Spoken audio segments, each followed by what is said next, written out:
இன்னைக்கு இந்தியா முழுக்க பரபரப்பா பேசப்பட்டிருக்கூடிய ரொம்ப முக்கியமான ஒரு விஷயம் எது அப்படின்னா, கிட்டத்தட்ட 150 கோடி செலவுல RSS அமைப்பு அவங்களுடைய புது ஆபீஸ டெல்லியில துவங்கி இருக்காங்க. இது மாதிரி பிரம்மாண்டமான பில்டிங் RSS ஒண்ணு புதுசு கிடையாது. RSS இதுவரைக்கும் 76 அமைப்புகளை வச்சிருக்காங்க. இந்த 76 அமைப்புகளுக்கு கீழே நூத்துக்கணக்கான அமைப்புகள் செயல்பட்டு இருக்காங்க. இது எல்லாத்துக்கும் ஆபீஸ் இருக்கு, சொத்து இருக்கு, பில்டிங் இருக்கு.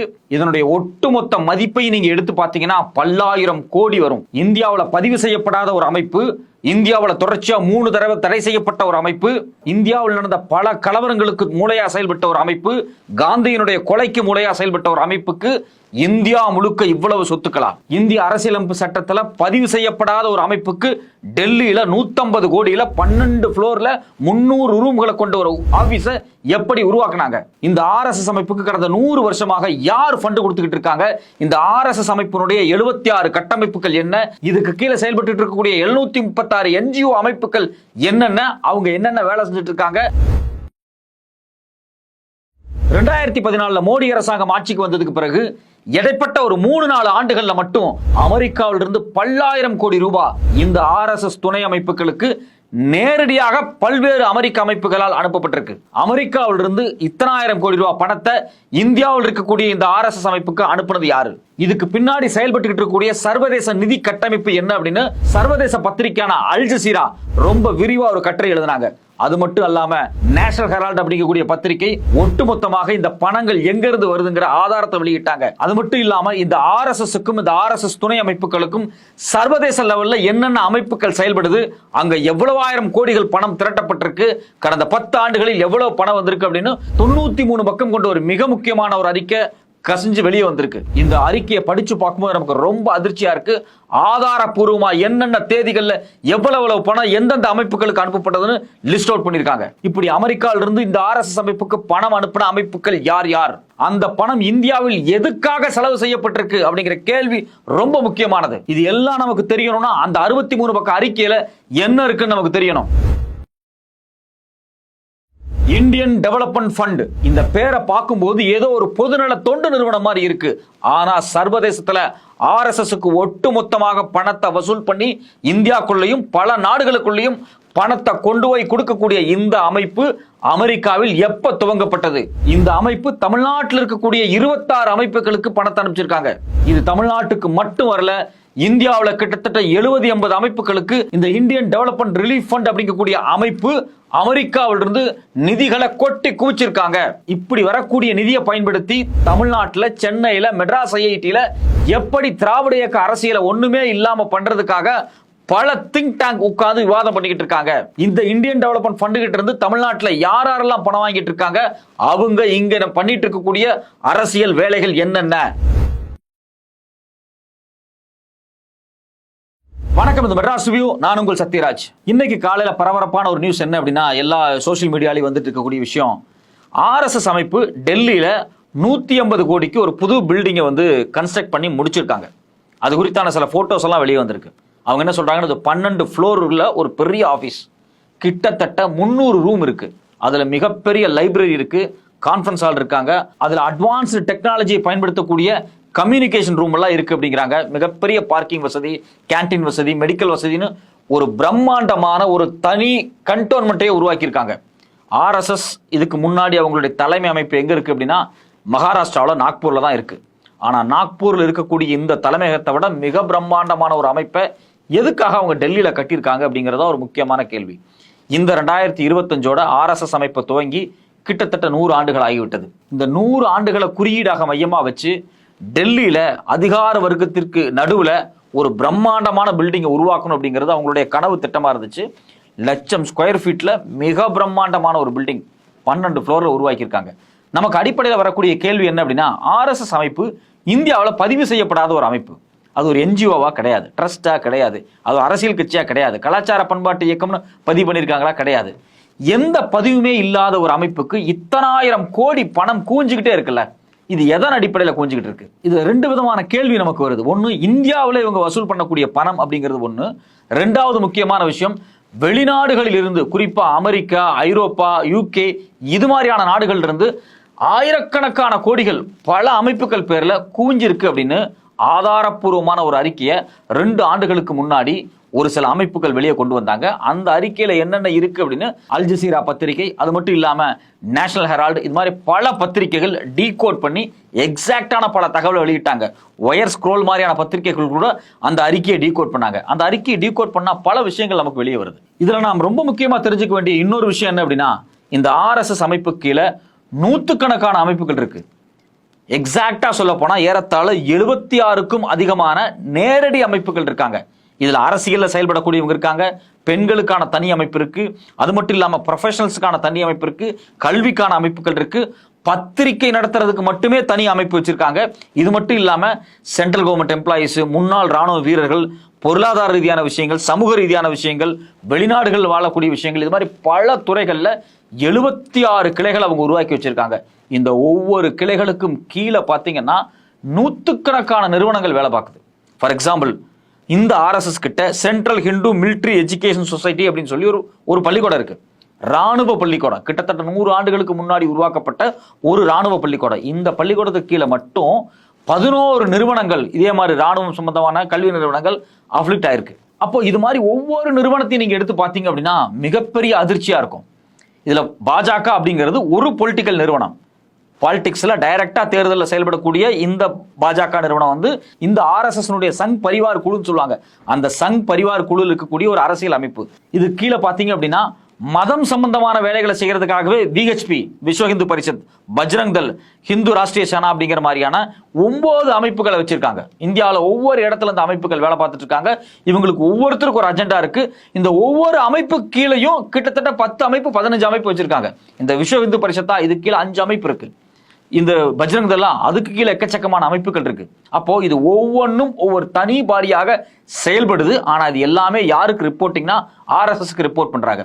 இதே மாதிரி தான் பாத்தீங்கன்னா ரீஜனலா RSS அமைப்பு நிறைய நிறுவனங்கள் உருவாக்கி வச்சிருக்காங்க. இப்ப தமிழ்நாட்டில் ஹிந்து முன்னணி இருக்கு, ஹிந்து மக்கள் கட்சி இருக்கு இல்லையா, இது மாதிரி கேரளா, குஜராத், அஸ்ஸாம்னு பல இடங்கள்ல இதே மாதிரி துணை அமைப்புகளை உருவாக்கி வச்சிருக்காங்க. இது மட்டும் இல்லாம கல்வி புலத்துல வேலை செய்யறதுக்கு ஈக்கல் வித்யாலயா, வித்யா பாரதி, இது மாதிரி ஏறத்தாழ 4 பெரிய அமைப்புகளை வச்சிருக்காங்க. அந்த அமைப்பு கீழே எக்கச்சக்கமான பள்ளிக்கூடங்களும் கல்லூரிகளும் இருக்கு. இது மட்டும் இல்லாம பாத்தீங்கன்னா சமூக ரீதியாக குறிப்பாக ட்ரைபல் மக்கள்கிட்ட போய் வேலை பார்க்கறதுக்காக வனவாசி கல்யாண ஆசிரமம் வச்சிருக்காங்க, ஃப்ரெண்ட்ஸ் ஆஃப் ட்ரைபல் சொசைட்டின்னு வச்சிருக்காங்க. இதுக்கு கீழே நிறைய அமைப்புகள் வேலை செய்யறாங்க. இது முழுக்க முழுக்க ஆதிவாசி பழங்குடியின மக்களை மையமாக வைத்து இந்தியாவினுடைய மைய பகுதியும் சரி, நார்த் ஈஸ்ட் பகுதியிலும் வேலை செய்யக்கூடிய RSS அமைப்பு. இது மட்டும் இல்லாம இவங்களுக்கான பத்திரிகை துறையை வச்சிருக்காங்க. ஆர்கனைசர்னு ஒரு பத்திரிகை வச்சிருக்காங்க, பஞ்சாச்சனான்னு ஒரு பத்திரிகை வச்சிருக்காங்க, ஹிந்துஸ்தான் சஞ்சார் அப்படின்னு ஒரு பத்திரிகை வச்சிருக்காங்க. இது கீழே நிறைய பிரான்ச்சஸ் செயல்பட்டு இருக்கு. இதே மாதிரி தான் பாத்தீங்க அப்படின்னா திங்க் டேங்க், இந்தியாவில் அடுத்த 50 வருஷத்துக்கு 100 வருஷத்துக்கு இங்க என்னத்தை செயல்படுத்தணும் அப்படின்னு அவங்களுடைய அறிஞர் குழுக்களை உருவாக்கி வச்சிருக்காங்க. Indian policy foundation, Vivekananda international forum, Shyam Prasad Mukherjee research foundation, பல அமைப்புகள், இது மாதிரி 8 அமைப்பு அவங்க வச்சிருக்காங்க.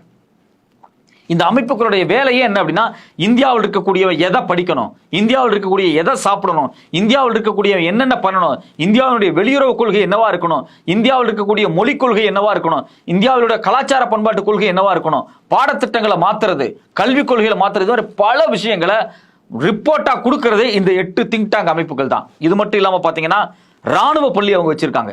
அதாவது பொன்சாலா ராணுவ பள்ளின்னு சொல்லுவாங்க. அது எதுக்கு கீழே வருதுன்னா central Hindu military education society அப்படிங்கக்கூடிய ஒரு மிக முக்கியமான பள்ளி. 100 ஆண்டுகளுக்கு முன்னாடியே RSS முக்கியமான தலைவர் மூஞ்சி ஆரம்பிச்ச இந்த அமைப்பு. இதுக்கு கீழே 11 ராணுவ அமைப்புகள் செயல்பட்டு இருக்காங்க, ராணுவ குழுக்கள் செயல்பட்டு இருக்காங்க. இந்த RSS, VHP, பஜ்ரங் தள் இவங்க எல்லாருமே ஆயுத பயிற்சி எடுப்பாங்க. எக்கச்சக்கமான போட்டோ கூகுள்லயே கிடைக்கும். இந்த நிறுவனங்கள் அரசோட அப்ரூவல்ல ஆயுத பயிற்சி எடுத்துக்கிட்டு இருக்காங்க. ஆனா அவங்க மேல இதுவரைக்கும் எந்த நடவடிக்கையுமே எடுத்தது கிடையாது. இப்ப RSS ஆயுத பயிற்சி எடுக்கிற மாதிரி இந்தியாவில் வேற ஏதோ ஒரு மத குழு ஆயுத பயிற்சி எடுத்தா இந்த அரசாங்கம் வேடிக்கை பார்த்துட்டு இருக்குமா அப்படின்னு ஒரு கேள்வி வருது. அப்போ ஆயுத பயிற்சி, ராணுவ பயிற்சி, துப்பாக்கி சுடுறது, சண்டை போடுறது, இதுக்காகவே அவன் பள்ளிக்கூடம் வச்சிருக்கான். இது மட்டும் இல்லாம பாத்தீங்கன்னா ப்ரொஃபஷனல்ஸ் சொல்லி டாக்டர், வக்கீல், லாயர்னு சொல்லி கிட்டத்தட்ட 11 அமைப்புகள் இந்தியா முழுக்க உருவாக்கி வச்சிருக்காங்க. இதுல ரொம்ப வேடிக்கையான விஷயம் என்னன்னா, விவசாயிகளுக்கு கூட பாரதிய கிசான் சங்னு ஒரு தனி அமைப்பு உருவாக்கி வச்சிருக்காங்க. இந்தியாவில் இருக்கக்கூடிய லாயர்ஸ், அதாவது RSS இந்துத்துவ சக்திகளுக்கு துணை போகக்கூடிய லாயர்ஸ், ஜட்ஜு, இவங்களுக்கெல்லாம் ஒரு அமைப்பு வச்சிருக்காங்க. இந்த அமைப்பு ஒரு சக்தி வாய்ந்த அமைப்பாக செயல்பட்டு இருக்கு இந்தியாவில். அப்ப இது மாதிரி 11 அமைப்புகள் ப்ரொஃபஷனல்ஸ்க்காகவே உருவாக்கப்பட்டிருக்கு. பொருளாதாரம் சார்ந்து 4 அமைப்புகள் உருவாக்கி இருக்காங்க.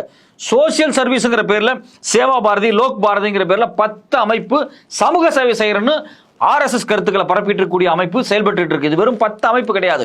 இந்த சேவா பாரதி கீழே 10 அமைப்புகள் செயல்படுவாங்க. அப்ப நூற்றுக்கணக்கான அமைப்புகள் பொதுநல சேவைங்கிற பேர்ல மக்கள்கிட்ட காசு வாங்கி மக்கள்கிட்ட இந்துத்துவ பிரச்சாரம் பண்ணக்கூடிய அமைப்புகள் செயல்பட்டு இருக்காங்க. இது மட்டும் இல்லாம பிரத்யோகமாக பெண்களுக்குன்னு தனியான அமைப்புகளை கிட்டத்தட்ட 2 அமைப்புகளை உருவாக்கி இருக்காங்க. இது மட்டும் இல்லாம ரொம்ப ரொம்ப ரொம்ப முக்கியமான விஷயம், இன்னைக்கு நாம பார்க்க போறதுலயே ரொம்ப சீரியஸான விஷயம் என்ன அப்படின்னா, சர்வதேச லெவல்ல ஓவர்சீஸ்ல இந்த RSS அமைப்பு எப்படியெல்லாம் செயல்படுறாங்க. கிட்டத்தட்ட 16 அமைப்புகளை ஓவர்சீஸ்ல அவங்க உருவாக்கி வச்சிருக்காங்க. அதுல குறிப்பா பாத்தீங்கன்னா Hindu Seva Sangh, Hindu students council, Hindu students forum, Seva international, Indian development relief fund. இந்த அமைப்பு ரொம்ப ரொம்ப ரொம்ப ரொம்ப முக்கியமான அமைப்பு. இந்த அமைப்பு எங்க ஹெட்டா செயல்படுறாங்கன்னா அமெரிக்காவில் செயல்படுறாங்க. இந்த இந்தியன் டெவலப்மெண்ட் ரிலீஃப் ஃபண்ட் இந்த அமைப்பு தான் பாத்தீங்கன்னா சர்வதேசத்திலிருந்து பல்லாயிரம் கோடி பணங்களை வசூல் பண்ணி இந்தியாவுக்குள்ள கொண்டு வந்து கொடுத்துருக்காங்க. இதுக்கான ஆதாரத்தை 93 பக்கம் கொண்ட ஒரு மிக முக்கியமான ஒரு அறிக்கை டீட்டெயிலா வெளியே சொல்லியிருக்கு. அந்த அறிக்கை நீங்க கூகுளில் போய் தேடினாலே கிடைச்சிரும். அதாவது எப்படியெல்லாம் வந்து வெளிநாடுகள் இருந்து இந்த இந்துத்துவ சக்திகளுக்கும் RSS அமைப்புக்கும் ஃபண்டு வெளியே வந்திருக்கு. இந்த ஃபண்டு எந்தெந்த துறையில பயன்படுத்தப்பட்டிருக்கு அப்படிங்கிற குறித்து ரொம்ப விரிவா அந்த 93 பக்க அறிக்கை சொல்றாங்க. இது குறித்து Wire, Scroll, Hindustan Times, National Herald, அது மட்டும் இல்லாமல் அல் ஜசீரா, பல பத்திரிகைகள் எச்சரிக்கை பண்ணி எழுதியிருக்காங்க. VHP அப்படிங்கக்கூடிய அமைப்பு எப்படி தீவிரவாதத்தில் செயல்படுறாங்க, ஃபண்டை கலெக்ட் பண்றாங்க அப்படிங்கிறது குறித்தெல்லாம் எக்கச்சக்கமான டேட்டாஸை இந்த அறிக்கை வெளியே சொல்லியிருக்காங்க. இதுல ரொம்ப முக்கியமான விஷயம் என்ன அப்படின்னா, கொரோனா காலகட்டத்தில் RSS NGOs சொல்லிட்டு 736 அமைப்புக்கு அரசாங்கத்தினுடைய பணம் கொடுக்கப்பட்டு இந்த கோவிட் நேரத்தில் சில வேலைகளை அவங்க செஞ்சிருக்காங்க. அப்போ இப்போ நம்ம பார்த்தீங்கன்னா இத்தனை அமைப்பு, கிட்டத்தட்ட 70க்கும் அதிகமான அமைப்புகள். இந்த அமைப்புகள் எல்லாமே டைரக்டா செயல்பட மாட்டாங்க. இவங்களுக்கு கீழே நிறைய NGOs வச்சிருப்பாங்க. குட்டி குட்டி NGOs ஈசல் மாதிரி இருக்கும். அந்த NGOs மட்டும் 736 NGOs இருக்குங்கிறாங்க. ஏன்னா இது குறித்து கேரவன் பத்திரிகை ரொம்ப டீட்டெயிலாக ஒரு கட்டுரையில் மென்ஷன் பண்ணாங்க. கோவிட் காலகட்டத்தில் அரசாங்கத்தினுடைய பணம் எப்படி இந்த 736 NGOக்கு கொடுக்கப்பட்டுச்சு, இவங்க வாங்கிக்கலாம் அப்படிங்கிற அப்ரூவல் எப்படி கிடைச்சதுங்கிறது குறித்து ஒரு மிக முக்கியமான கேள்வி எழுப்பியிருந்தாங்க. அப்போ சர்வதேச லெவல்லையும் சரி, இந்தியா லெவல்லையும் சரி, எக்கச்சக்கமான கட்டுமானங்களோடு சொத்துக்களோடு மிகப்பெரிய ஃபண்ட் ரைசிங் நிறுவனமாக இந்த RSS செயல்பட்டு இருக்கு. ஆனா இது வரைக்கும் பாத்தீங்கன்னா இவங்க மேல எந்த இன்கம் டாக்ஸ் ரைடு நடந்தது கிடையாது, ED ரைடு நடந்தது கிடையாது. ஏன் கடந்த 100 ஆண்டுகளில் இவங்க மேல எந்த விதமான வருமான வரி சோதனை நடந்தது கிடையாது அப்படிங்கிறது ஒரு அதிர்ச்சியான விஷயமா இருக்கு. இந்த அமைப்பு இந்தியாவில் 3 முறை தடை செய்யப்பட்டிருக்கு. காந்தி கொலையில நேரடியாக ஈடுபட்டது இந்த குழுக்கள் தான். எமர்ஜென்சி டைம்ல தடை செய்யப்பட்டிருக்கு. பாபர் மசூதி இடிச்சது இந்த குழு தான், அப்பவும் தடை செய்யப்பட்டிருக்கு. அப்போ இந்தியாவில் 3 முறை தடை செய்யப்பட்ட ஒரு அமைப்புக்கு எப்படி இவ்வளவு பணம்? இது எல்லாமே பேங்க் அக்கௌண்ட்ல தான் வருது. இவங்க வாங்கியிருக்கக்கூடிய ஒட்டுமொத்த சொத்தும் இந்த நிறுவனத்தின் மேல தான் வாங்கப்பட்டிருக்கு. எப்படி இந்த சொத்துக்களை இந்த நிறுவனங்கள் வாங்குறாங்க?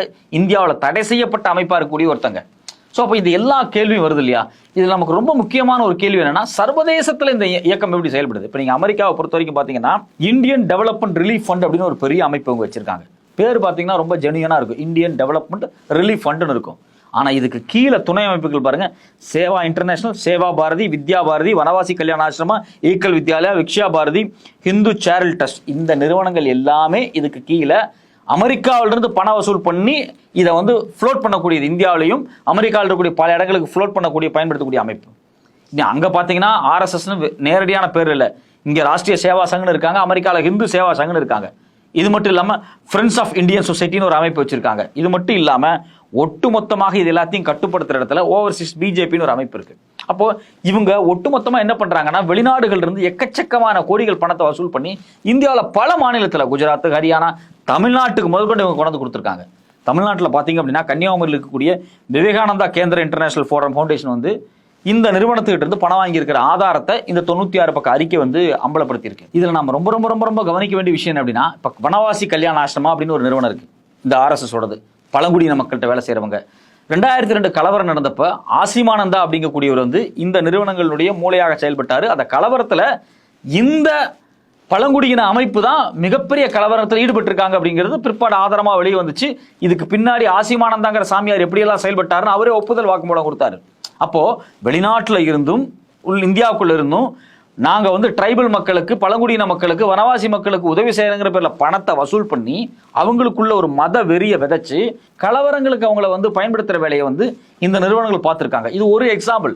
இது மாதிரி நூற்றுக்கணக்கான எக்ஸாம்பிள் இருக்கு. இதுல இன்னும் ரொம்ப முக்கியமான விஷயம் என்ன அப்படின்னா, இந்த அமெரிக்காவில் செயல்பட்டு இருக்கக்கூடிய இந்த ஐடிஆர்எஃப் இருக்கு பாத்தீங்களா, இந்த நிறுவனத்தினுடைய முக்கியமான ஒரு நிறுவனம் எது அப்படின்னா இன்ஃபினிட் ஃபவுண்டேஷன் ஒரு நிறுவனம். இந்த இன்ஃபினிட் ஃபவுண்டேஷனோட வேலையே என்னன்னு பாத்தீங்க அப்படின்னா, கல்வி புலங்களில் அது மட்டும் இல்லாம அறிவு புலத்துல செயல்படக்கூடிய வேலை. அங்க போய் உட்கார்ந்து இந்துத்துவ ஐடியாலஜியை பரப்புறதுக்காகவே பல செமினார் நடக்கிறது, கருத்தரங்கத்தை கொண்டு வரது, புத்தகங்கள் உருவாக்குறது, ஸ்கூல் காலேஜில் போய் சிலபஸை ஃப்ரேம் பண்றது, இது மாதிரி பல வேலைகளை இவங்க செய்யறாங்க. இந்த 96 பக்க அறிக்கையில் சொல்லப்படக்கூடிய முக்கியமான விஷயம் என்னன்னா, இந்த இன்ஃபினிட் ஃபவுண்டேஷன் அமெரிக்காவில் இருக்கக்கூடிய Hindu university of America, world association for Vedic studies, education society for heritage India, Sanskrit and Indian studies, Harvard யூனிவர்சிட்டியில் இருக்கக்கூடிய ஒரு அமைப்பு, கொலம்பியா, கலிபோர்னியா, பல இடங்கள்ல இந்த அமைப்பு தொடர்ச்சியா செயல்பட்டுக்கிட்டே இருக்காங்க. இவங்க வந்து ஹிந்து அமெரிக்கன் ஃபவுண்டேஷன் அப்படிங்கிற பேர்ல, இன்ஃபினிட் ஃபவுண்டேஷன் அப்படிங்கிற பேர்ல பல கல்வி புலங்களுக்குள்ள பூந்து எக்கச்சக்கமான கோடிகள் பணத்தை செலவு பண்ணி ஒரு பக்கம் வசூல் பண்றது முழுக்க இந்த ஐடிஆர்எஃப் அமைப்பு. இது அப்படியே யாரு கன்வெர்ட் ஆகுது, இது மாதிரியான கல்வித்துறையில, வனவாசித்துறையில செயல்படுறவங்களுக்கு அந்த பணத்தை கொடுத்து ஒரு பக்கம் பார்த்தீங்கன்னா கலவரத்துக்கு இதை பயன்படுத்துறது, இன்னொரு பக்கம் பார்த்தீங்க அப்படின்னா கல்வி புலத்துல, அறிவு புலத்துல இந்துத்துவாவுக்கான அடியாட்களை உருவாக்குறது, அதாவது இந்துத்துவாவினுடைய சிந்தனை அடியாட்களை உருவாக்குறது. ஸோ இது மாதிரியான வேலைகளை அவங்க செஞ்சிருக்காங்க. இப்போ இதில் முக்கியமாக நம்ம கவனிக்க வேண்டிய விஷயம் அப்படின்னா, தமிழ்நாட்டில் சுதேசி இண்டாலஜி அப்படின்னு ஒரு செமினார் வந்து தொடர்ச்சியாக நடத்தப்பட்டு இருக்குது. இந்த நடத்தப்படக்கூடிய இந்த சுதேசி இண்டாலஜிக்கு ஃபண்ட் யாருன்னா இந்த இன்ஃபினிட் ஃபவுண்டேஷன் தான், அமெரிக்காவிலிருந்து வருது. இது ஐஐடியில் வச்சு பண்றாங்க. இவங்க இந்த ஃபவுண்டேஷன் இந்த சென்னையில் உட்காந்துக்கிட்டு நடத்தக்கூடிய முக்கியமான விவாதமே என்ன அப்படின்னா, திராவிட கொள்கைன்னு ஒன்று இல்லவே இல்லை அப்படின்னு சொல்லி, ஆரியம் வேற திராவிடம் வேறங்கிற கொள்கையெல்லாம் கிடையாது அப்படின்னு சொல்லி கருத்துருவாக்க வேலையை வந்து நம்ம சென்னை ஐஐடியிலே உட்காந்து இவங்க வேலை பார்த்தாங்க. ஒரு மிகப்பெரிய குழு வந்து அதுக்காகவே செயல்பட்டுச்சு. அப்போ இந்தியாவில் பல நிறுவனங்கள் இது மாதிரி எக்கச்சக்கமான கோடிகள் பணத்தை அங்க வசூல் பண்ணி இந்தியாவில் ஒவ்வொரு இடத்துக்கும் கொண்டு வந்து சேர்க்கிறாங்க. இப்போ தமிழ்நாட்டில் மட்டும் பார்த்தீங்கன்னா 26 அமைப்புகள் இந்த வெளிநாட்டு அமைப்புகள் இருந்து, ஆர்எஸ்எஸ் துணை அமைப்புகள் இருந்து பணம் வாங்கியிருக்காங்க அப்படிங்கிற ஆதாரம் இந்த 96 பக்க அறிக்கையில வந்திருக்கு. இது குறிப்பா பாத்தீங்கன்னா தமிழ்நாட்டில் 5 நிறுவனத்தை சொல்றாங்க, இவங்க தான் அதிகமா பணம் வாங்குறது. அது யாராருன்னு பாத்தீங்க அப்படின்னா, Swami Vivekananda rural development society சென்னையில தான் இருக்கு, யோகோதா சத்சங் சொசைட்டி அப்படின்னு ஒன்று இருக்கு, அது மட்டும் இல்லாம UDAVI school trust Auroville Pondicherry, அது மட்டும் இல்லாம மா சரஸ்வதி ட்ரஸ்ட் சென்னையில, விவேகானந்தா கேந்திரா, இது மாதிரி மோர் தேன் 30 இன்ஸ்டிடியூஷன் இந்தியாவில் இந்த இன்ஃபினிட் ஃபவுண்டேஷன் ஐடிஆர்எஃப் இருந்து நேரடியாக பணம் வாங்கிட்டு இருக்காங்க. இவங்களுடைய வேலையே என்னன்னா, கல்வி புலத்தில் தமிழ் அப்படிங்கிற ஒரு ஐடென்டிட்டி இல்லை, தமிழர்கள் ஒரு தனித்துவமான இனம் கிடையாது, திராவிடம் ஒரு தனித்துவமான இனம் கிடையாது, திராவிடத்துக்கு ஒரு தனி கொள்கை கிடையாது, தமிழுக்கு வந்து எந்த விதமான தனித்துவமான மெய்யியல் கிடையாது, எல்லாமே வந்து சமஸ்கிருதத்திலிருந்து தான் வந்தது. ஹராப்பன் சிவிலைசேஷன் அப்படிங்கிறதே சரஸ்வதி சிவிலைசேஷன், அது முழுக்க முழுக்க ஆரிய நாகரிகம், அது முழுக்க முழுக்க வேத நாகரிகம் அப்படின்னு சொல்லி ஒட்டுமொத்தமாக இந்தியா முழுக்கவே ஒரு வேத கலாச்சாரம் தான், இந்துத்துவா தான், இந்து தான், இப்படிங்கிற ஒரு பேன் இண்டியா திங்கிங் இருக்குல்ல, பேன் இண்டியா நாலேஜ் இருக்குல்ல, பேன் இண்டியா சார்ந்த ஒரு அறிவு புலத்தை உருவாக்குறதுக்கான வேலையை இவங்கெல்லாம் பண்ணிட்டு இருக்காங்க. அப்போ ஒட்டுமொத்தமாக இந்த RSS வெளிநாடுகளிலும் இந்தியாவிலும் எக்கச்சக்கமான கோடிகளை பணத்தை வசூல் பண்ணி தன்னோட சொத்தை பெருக்கிட்டே இருக்காங்க, தன்னுடைய நிறுவனங்களை பெருக்கிக்கிட்டே இருக்காங்க. இந்த நிறுவனங்கள் பல புலங்களில் செயல்படுது. இப்போ நீங்க குறிப்பாக சொல்ல போனா, இந்தியாவில் இருக்கக்கூடிய லாயர்ஸ், அட்வொகேட்ஸ், ஜட்ஜஸ், இவங்களுக்குனே தனி அமைப்பு வச்சிருக்காங்க. நீங்க வந்து இன்னைக்கு உச்ச நீதிமன்றத்தில் இருக்கக்கூடிய கிட்டத்தட்ட 9க்கும் அதிகமான உச்சநீதிமன்ற நீதிபதிகளே இந்த RSS நடத்தக்கூடிய இந்த அவங்களுடைய துணை அமைப்பு வச்சிருக்காங்களே, அந்த துணை அமைப்பினுடைய நிகழ்ச்சிகளில் கலந்துக்கிறாங்க. இப்போ ஏற்கனவே இருக்கக்கூடிய ஒரு அலகாபாத் ஹைகோர்ட் ஜட்ஜ் நேரடியாகவே BHP உடைய நிகழ்ச்சியில் போய் கலந்துக்கிறார். அப்போ ஒட்டுமொத்தமாக இந்தியாவில் ஆக்டோபஸ் மாதிரி இந்த RSS வலைப்பின்னல் இருக்கு.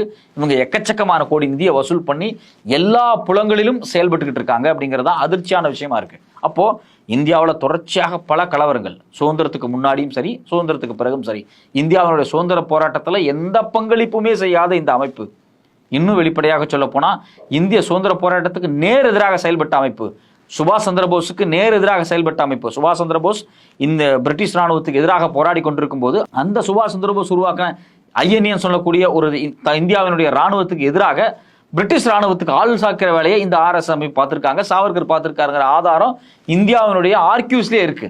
அப்போ ஒட்டுமொத்தமாக இந்திய சுதந்திர போராட்டத்துக்கு எதிராக செயல்பட்டு இருக்காங்க. இந்தியா சுதந்திரம் கிடைச்சோடனே காந்தி கொலையில் நேரடியாக ஈடுபட்டிருக்காங்க, பாபர் மசூதி இடிப்பு, அஜ்மீர் தர்கா குண்டுவெடிப்பு, இது மலேகான் குண்டுவெடிப்பு, இது மாதிரி பல விஷயங்கள்ல நேரடியாக சம்பந்தப்பட்ட தீவிரவாத செயல்களில் துணை போன, அதுக்கு மூளையா செயல்பட்ட, வெடிகுண்டுகளை வைத்த இந்த அமைப்புக்கு எப்படி இவ்வளவு சொத்துக்கள்? இது எப்படி இன்னைக்கு சட்டப்பூர்வமாக நெருக்கடிக்கு உள்ளாக்காம எப்படியெல்லாம் பாதுகாக்கப்படுது? கடந்த 100 ஆண்டுகளில் இந்த அமைப்பு எவ்வளவு சேஃபா இந்தியாக்குள்ள இன்னைக்கு இந்தியாவினுடைய அரசியலையே பிடிச்சிருக்காங்க. இன்னைக்கு இந்தியாவினுடைய ஒட்டுமொத்த கல்வியை மாத்திக்கிட்டு இருக்காங்க. இன்னைக்கு ஒட்டுமொத்த இந்தியாவினுடைய பியூரோக்ரசின்னு சொல்லக்கூடிய தேர்தல் ஆணையம், reserve bank, finance commission, planning commission, competitive commission, prime minister அலுவலகம், ஃபாரின் பாலிசி அலுவலகம் எல்லாத்தையும் இவங்களுடைய ஆட்களை எப்படி நுழைச்சிக்கிட்டு இருக்காங்க. அப்படி உள்ள நுழைக்கிறதுக்கான பயிற்சிகளும் பணங்களும் எப்படி கொட்டி குவிக்கப்பட்டு இருக்கு அப்படின்னு பார்க்கும்போது நமக்கு ரொம்ப அதிர்ச்சியா இருக்கு. இந்தியாவில் ஜனநாயகத்துக்கு நேர் எதிராக வலதுசாரி சிந்தனை கொண்ட, மதவாத சிந்தனை கொண்ட, பிற்போக்கு சிந்தனை கொண்ட இந்த RSS அமைப்பு, இந்துத்துவ அமைப்பு எப்படி தன்னுடைய ஆக்டோபஸ் கரங்களை இந்தியாவில வேரூன்றி வச்சிருக்காங்க அப்படின்னு பார்க்கும்போது நமக்கு ரொம்ப அதிர்ச்சியா இருக்கு. இவ்வளவு பெரிய கட்டுமானத்தை உருவாக்கி வச்சிருக்கக்கூடிய இந்த அமைப்பை தடுக்கிறதுக்கோ தடை பண்றதுக்கோ இந்திய அரசியலமைப்பு சட்டத்தில் எந்த விதமான கூறுகளுமே இல்லையா அப்படிங்கிற கேள்வி நம்ம முன்னாடி எழுந்திருக்கு.